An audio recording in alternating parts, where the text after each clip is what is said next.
ओम शांति।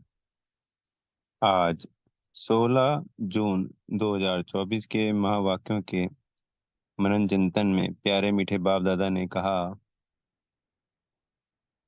कि वो अपने जन्म के साथियों को और सेवा के साथियों को देख के बहुत खुश हर्षित हो रहे हैं। आज की मुरली 3 मार्च 2000 की है, तो शिवरात्रि के दिन की है। तो बाबा अपने सभी बच्चों को बेहद की बार बार मुबारक दे रहे हैं। बाबा ने पूछा बच्चों से, कभी देखा है कि बाप और बच्चों का जन्म दिन एक ही दिन होता है? ये है ना वंडरफुल बात। अगर किसी किसी का 100 में से एक का हो भी जाए तो एक ही बच्चे का और एक ही बाप का है। यहाँ तो सभी बच्चों का, संसार में सर्व आत्माओं का और पिता का एक ही दिन जन्मदिन है। अब कहेंगे सर्व आत्माओं कैसे? ऐसे तो सिर्फ ब्राह्मण आत्माओं का है, क्योंकि ब्राह्मण आत्माओं को ही ये ज्ञान है। वो हमारे पिता हैं और वो याद करते हैं। संसार की आत्माएं भी कहती तो हैं कि हम भगवान के संतान हैं, भगवान ने हमें पैदा किया है, पर वो उस स्मृति याद में नहीं रहते हैं। उनको ज्ञान नहीं है परमात्मा कौन है, हम आत्मा हैं, ये कुछ भी ज्ञान नहीं। पर बाबा कहते हैं कि बच्चे तो मुझे याद करते हैं इस तरीके से कि हाँ, हम ही परमात्मा के संतान हैं, परमात्मा ने हमारे पिता हैं, हमारे टीचर हैं, हमारे सदगुरु हैं, और हम उनके साथ एक ही दिन जन्मदिन मनाते हैं। बाप हम सब बच्चों को मुबारक देते हैं और हम बाप दादा को मुबारकबाद देते हैं। तो ये सबका हमारा अलौकिक जन्म है। तो बाबा ने कहा कि प्रेम की शक्तिशाली मोती, हीरे जवाहरात भरपूर करते हैं हर बच्चे को प्रेम की शक्ति से। तो प्रेम की मोती तो समझ ही गए होंगे, जो कभी कभी नैनों से निकल के बाहर आ जाते हैं, तो बाबा उनको मोती कहते हैं। तो ये जो आत्मा और परमात्मा का मिलन है, इस मिलन में मोती आ जाना बहुत अद्भुत है, बहुत अद्भुत। आप सबने भी अनुभव किया होगा।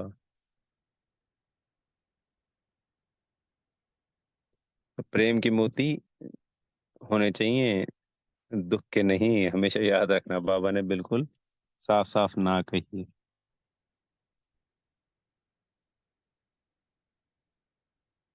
बाप दादा ने आज कहा कि खेल खेल में बच्चे थोड़े से नटखट हैं, तो नटखट अपने आप नहीं है, माया बना देती है। तो इस सहारे से किनारा कर लेते हैं, यानी परमात्मा से, मीठे बाबा से किनारा कर लेते हैं, ये शिकायत करी। पर वो ऐसा बाबा हमारा जो हमेशा हमारा साथ रहता ही रहता है, वो कभी किनारा नहीं करता।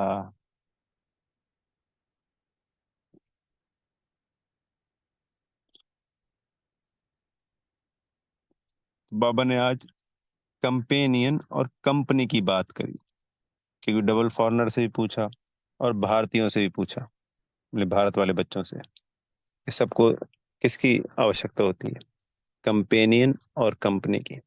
तो बाबा ने कहा कि मुझे यूज करो कंपेनियन के रूप में। कभी कभी नीरस या अकेलापन महसूस करते हो, पर बाबा ने कहा कि अगर शरीर में कहीं कोई थकावट हो तो मालिश के लिए भी मुझे यूज करो। बोर हो रहे हो तो मनोरंजन के लिए भी दूसरे साधनों में नहीं जाओ, मुझे यूज करो। बाबा ने कहा कहीं ये तो नहीं सोचते हो ये मेरा बाबा है, मेरा टीचर है, मेरा सदगुरु है? नहीं, उसको सर्व संबंधों से याद करो, बच्चे के रूप में याद करो, दोस्त के रूप में याद करो, साजन सजनी के रूप में याद करो, माशूक के रूप में याद करेंगे। तो फिर वहां पे हमें जो कंपेनियन या कंपनी की कभी जरूरत अनुभव होती है, वो पूरी हो जाएगी। कभी भी नीरस या बोर नहीं होंगे, अकेलापन महसूस नहीं होगा।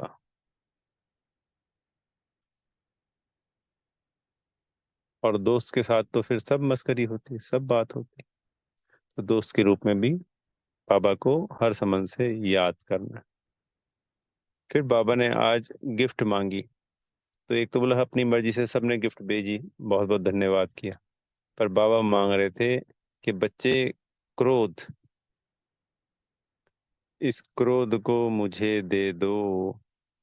तो बाबा ने रिजल्ट दिखाई। बाबा ने कहा कि क्रोध तो अब कम हुआ है मेजोरिटी का, पर मेजोरिटी बच्चे, उसके अंश वंश, तीन रूप बताए बाबा ने।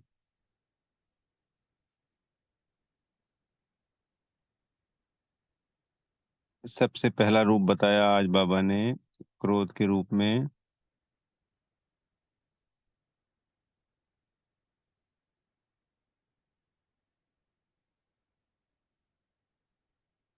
कि पहला तो हो गया पूर्ण रूप से क्रोध, महान क्रोध देखा। फिर दूसरा होता है उसका जोश, और तीसरा रूप बताया चिड़चिड़ेपन का। तो बाबा कह रहे ये तीनों ही रूप अब समाप्त होने चाहिए, संपूर्ण क्रोध, या जोश, या फिर चिड़चिड़ापन। क्योंकि ये अंश होता है तो इसका वापस जागृति हो जाती है।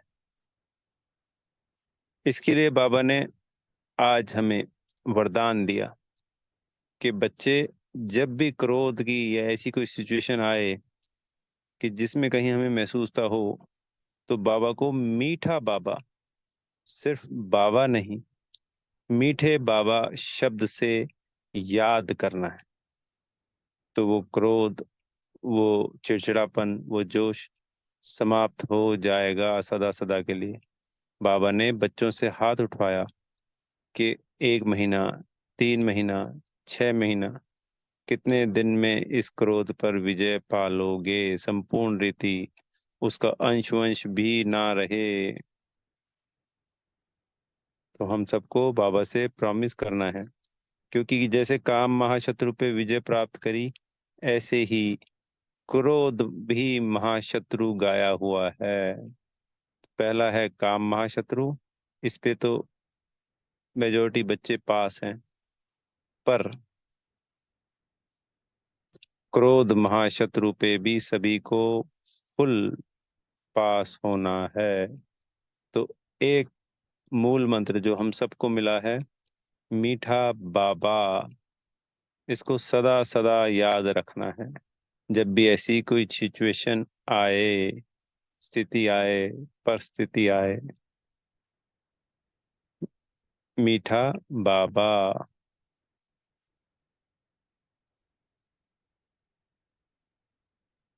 तो इस मीठे बाबा शब्द से हम उस पे संपूर्ण विजय प्राप्त कर लेंगे। फिर बाबा ने आज एक वंडरफुल बात बताई कि साइंस के बारे में, कि साइंस के सभी साधन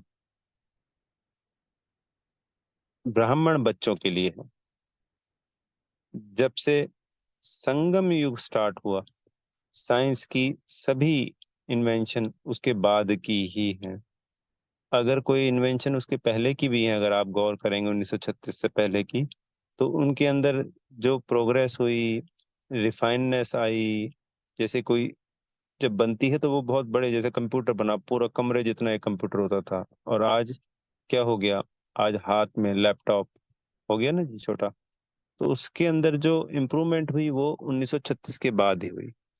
गाड़ी जैसे बन गई थी 1936 से पहले बन गई, पर 1936 के बाद अनेकों कंपनियां, उसको सहज बनाने का तरीका, चलाने का तरीका, वो बहुत आसान आसान हो गया। हवाई जहाज के ऊपर आप फोकस करेंगे, ट्रेन आए हुए 100 150 वर्ष हो चुके थे, पर उसका बहुत मेजर प्रयोग या मेजर रूप से उसका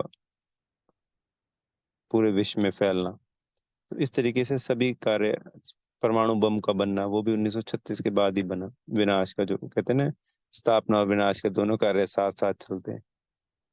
तो साइंस, बाबा कह रहे हैं कि प्रत्यक्षता के लिए मुख्य आधार बनेगा ही बनेगा।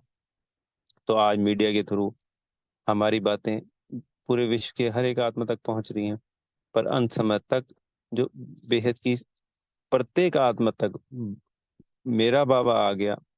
ये बाबा जो प्रत्यक्ष होने हैं, जो बच्चे मेहनत कर रहे हैं, वो सब किसके द्वारा होना है? साइंस की साधनों से।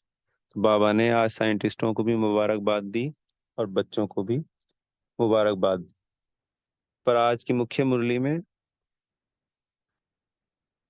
क्रोध पर सदा संपूर्ण विजयी बनने के लिए महामंत्र मिला, मीठा बाबा। इसको सदा याद रखना है और कंपेनियन और कंपनी के रूप में भी सदा बाबा को सर्व संबंधों से याद करना है। और फिर वरदान दिया, तो वरदान में कहा कि पवित्रता की शक्तिशाली दृष्टि द्वारा सर्व प्राप्तियां कराने वाले दुख हरता सुख करता भव। तो पवित्रता है सुख शांति की जननी। तो पवित्रता की शक्ति और साइलेंस की शक्ति में दुआ की शक्ति है। तो ये जो पवित्रता की शक्तिशाली दृष्टि है या वृत्ति है, ये सदा काल को प्राप्ति कराने वाली है। बाबा कह रहे कि जब आपके जड़ चित्रों के आगे जाके पूजा करते हैं, कहते हैं दया करो, दुआ मांगते हैं, तो आप तो यहाँ चैतन्य में हो इस वक्त। तो ऐसे मास्टर दुख हरता सुख करता बन दया की है इस पुरुषोत्तम संगम युग पे हम बच्चों ने, तभी तो भक्ति में पूजे जाते हैं। तो कैसे करना है? सबको पवित्रता की शक्तिशाली दृष्टि और वृत्ति हमेशा हर आत्मा के प्रति रखनी है। क्योंकि पवित्रता से ही, क्योंकि कल के वरदान में आपको सबको ध्यान होगा कि पवित्रता सुख शांति की जननी है। पहले पवित्रता जीवन में आएगी तो सुख शांति तो आपे ही आएगी। अच्छा, ओम शांति। बेहद का धन्यवाद मेरे प्यारे मीठे बाप दादाजी का। बेहद का धन्यवाद।